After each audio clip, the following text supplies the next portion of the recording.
I'm afraid it's too late, Mr. Bond. Once I press the button, the entire base will detonate. Oh shit.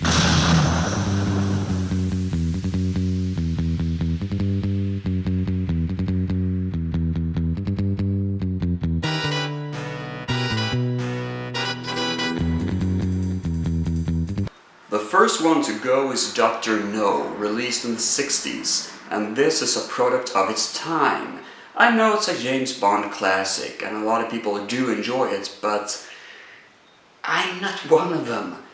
It's one of those classic 60s movies where nothing happens until the last 10 minutes, and then it's over, and it sort of just suck. But it does have some good parts, because after all, it's kind of shaped the entire universe that James Bond takes place in, at least the cinematic universe. But this being said, I can't say that I was really fond of it. A lot of people call it a classic, but I'm sorry, I just call it a very badly aged film.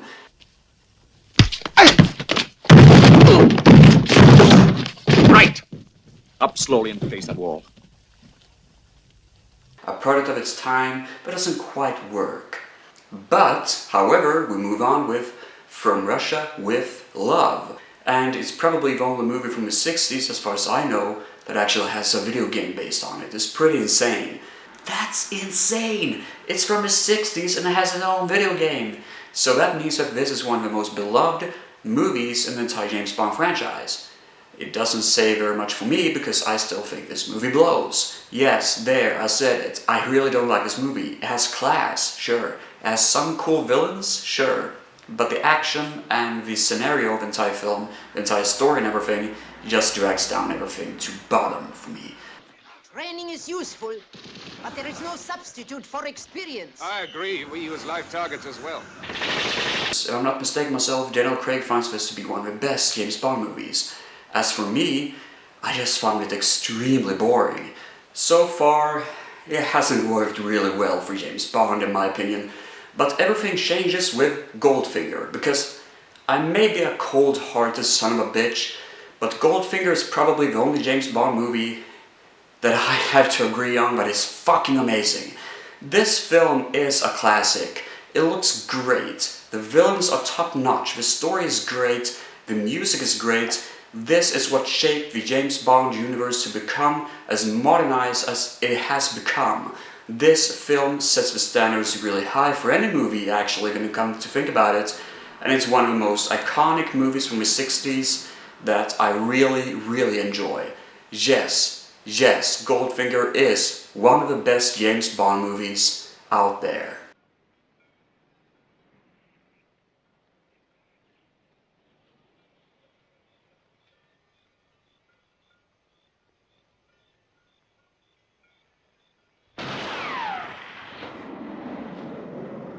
Moving on with Thunderball. And the cool thing about this movie is that it makes me realize something. I really don't like Sean Connery as James Bond. I can't believe I actually said this. People are gonna shoot me down for this, but I really don't like Thunderball. I think it's boring like hell. It takes place mostly underwater. The story is dull as hell. The main villain is just a guy with an eye patch. That's all there is to it. And I just don't think the film is any good. The only thing that actually is a saving grace is that Tom Jones' score for this movie is one of the best soundtracks in the entire James Bond franchise. It gives me a hard-on just thinking about it, and it's amazing. James Bond proves that he only lived twice. This is my second favorite Sean Connery James Bond movie, because this film is sharp as nails. It has a great plot, and it's probably the only good, in my opinion, James Bond movie that has anything related to do with Spectre. And this movie is just tremendous. It's one of the greatest. It looks fantastic. It was doomed while they made the movie, doomed to fail because a lot of people were injured and a lot of bad stuff happened. It was bad voodoo. And that is the kind of thing I love about movie making. When stuff goes wrong behind the scenes. Because you can't tell that while watching this movie, because this film is iconic. Moving on with In Her Majesty's Secret Service, starring George Clinton. Lazily. Anyways, He only made one James Bond movie, and some people hate it because I gotta agree with one thing. The editing is absolutely atrocious in this film. It's all over the place and it's horrible. And the story is pretty fucking horrible as well. Pardon my French. But the film has some pretty good setup. The setting is beautiful. I think the villain is kind of coolish in a form of way, and it's not a totally bad film. I enjoyed some scenes to some extent, but it's obviously a product of its time with some pretty cheap effects in here. But I still enjoy it for some reason. It's campy, but campy good old fun. I can't be the only one who hates Diamonds Are Forever. I think everything is messed up here. James Bond going to Las Vegas sounds like a pretty good setup, and it could actually be quite an interesting cultural impact. But nope, the movie blows. It hasn't aged at all. It's just one of those movies where everything feels horribly performed. Yeah, I can't believe that Sean Connery said that this is his best work as a James Bond presentator, because I just found this movie absolutely horrible. And I get a bad taste just thinking about how often I had to watch this trashy film. This is one of the worst James Bond movies out there.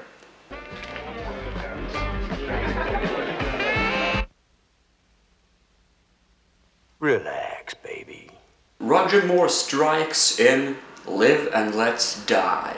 First thing first, the main soundtrack is iconic and it's freaking unbelievable. It's so cool. The main villains are very interesting. It has lush, exotic environments, and in my opinion, yeah, I actually like this movie a lot. James Bond fighting off against voodoo cults sounds pretty weird, and it is weird, but it's weird in a good way.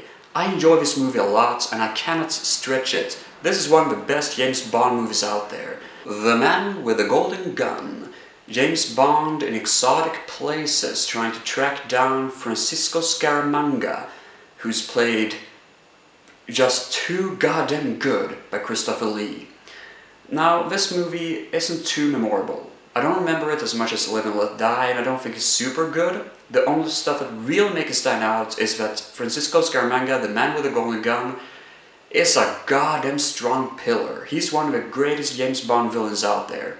Like, he's very similar to James Bond, almost alike to him, only that he happens to be a bad guy. And you only need to fire his gun once, and he will get ya. I like the setup, I like the story, I like the title of the film, I like the soundtrack. Yes, the main soundtrack that a lot of people bash. And I'm having a good time watching this movie, but sadly, it doesn't reach out and grab me the same way that Live and Let Die did. So it's still a solid James Bond movie, but you're having a good time watching it, no doubt.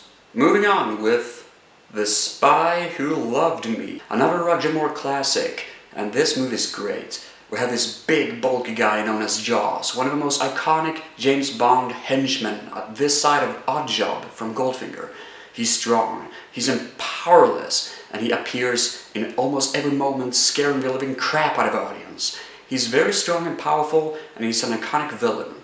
Only problem I have with this movie is that all of a sudden the movie's over. I feel like this movie could have developed a little bit more, because the beginning of the film is goddamn powerful, and all the way to around the end of the middle part, but the last action piece or the last setup isn't as spectacular as I hoped it to be.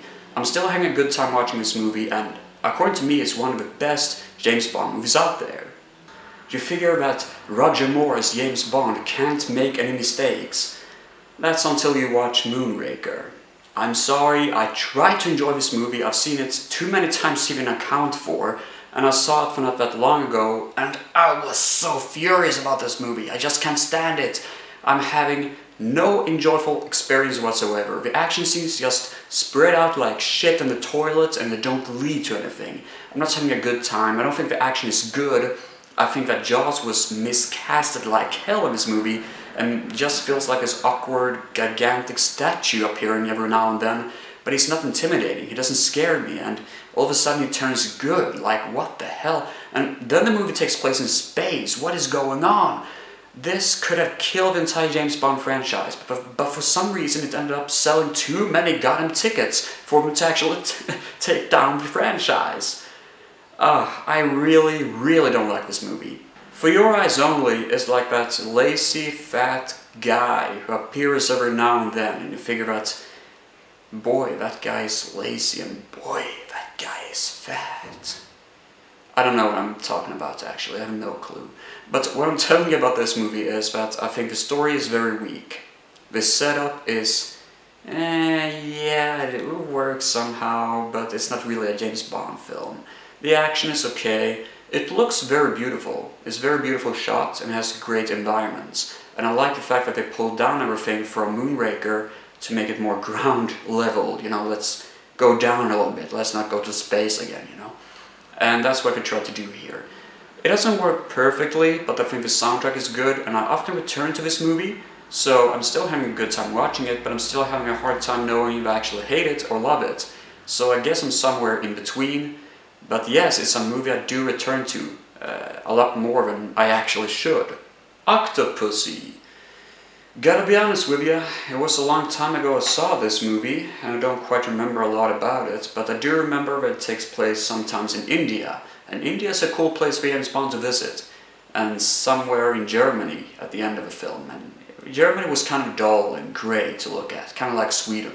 The story makes no sense, the story is absolutely out there. It has something to do with an egg, a golden egg, and then some bad guys, and then a circus.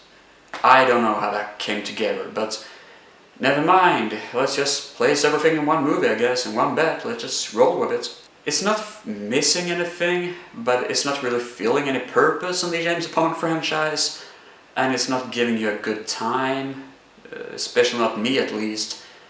And yeah, they could definitely have skipped this movie. A View to a Kill is the last movie starring Roger Moore. He was a bit old and people were criticizing this, and people are still criticizing this movie, think it's way too bland, it's way too ridiculous, way too cartoonish, you know. I hate to be the guy, but I actually saw it not that long ago, and I thought I was gonna hate it, but the action pieces are really good. I love the introduction of the movie, I think the end final battle is fantastic. And let's face it, Christopher Walken is great as Max in this movie. He is pretty out there, pretty weird. He's Christopher Walken, you know, as a James Bond villain. But me, I can't say that I really enjoy this movie to the fullest, but yeah, I'm still having a good time watching it. It's very 80s, and you know me, I'm a sucker for 80s.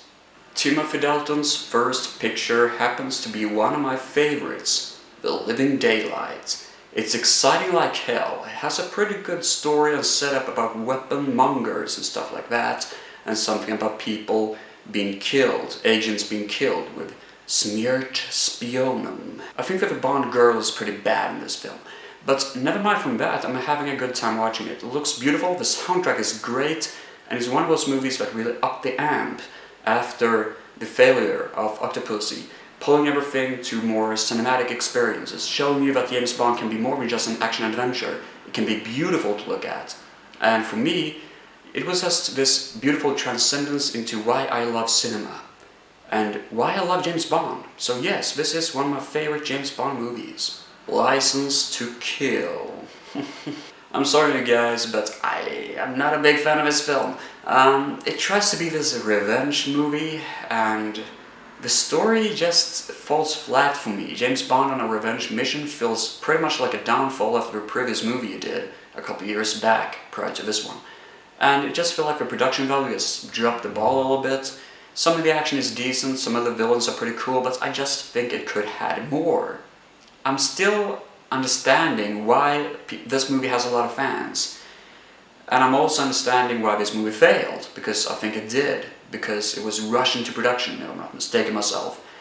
And I do understand why Timothy Dalton didn't continue on to become James Bond after this, because he had done his part. He was a great actor, one of the best James Bond actors, but I'm not a big fan of this movie. My name's Bond.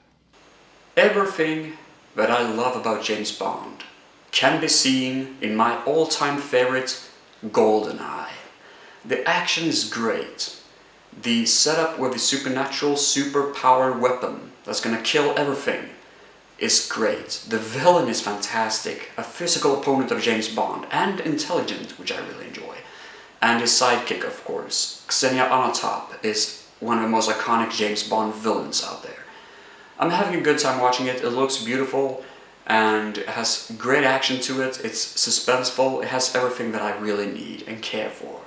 This is just too good for me to actually explain, and definitely a step up of a James Bond.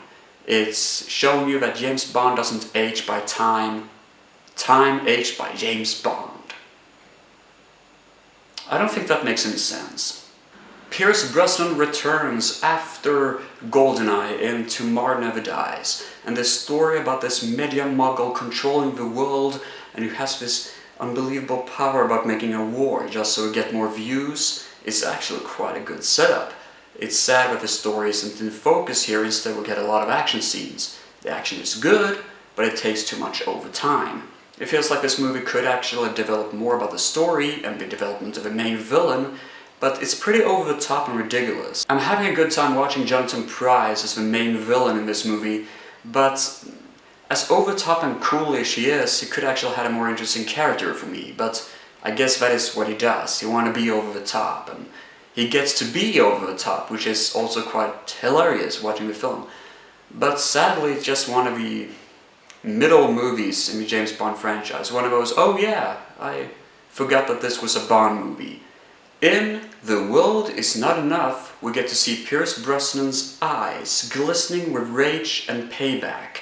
He is a harder, tougher James Bond. He's in character in a way more better way than it was before. That's saying something. He has something. Something powerful. And I like that. The action pieces are great. The story is really good. The villain's actually one of my favorite villains, because he can't feel pain. And he has this remarkable love relationship with a woman who's obsessed with him. I really like that. There's something going on there, you know, something platonic and powerful. And that is developed very well throughout the film. It's sad that this movie is overlooked because, let's face it, the main lady of this movie, Denise Richard, she looks good, but she doesn't really sell the movie as a scientist. I don't hate her for doing this presentation, but it's kind of miscasted, you know. It's kind of gone to history as one of the most miscasted movies of all time. I'm still having a good time watching it. I think the action is tremendous, and it's one of those movies that I remember as a fun, good, entertaining film. Die Another Day is hated like trash, you know.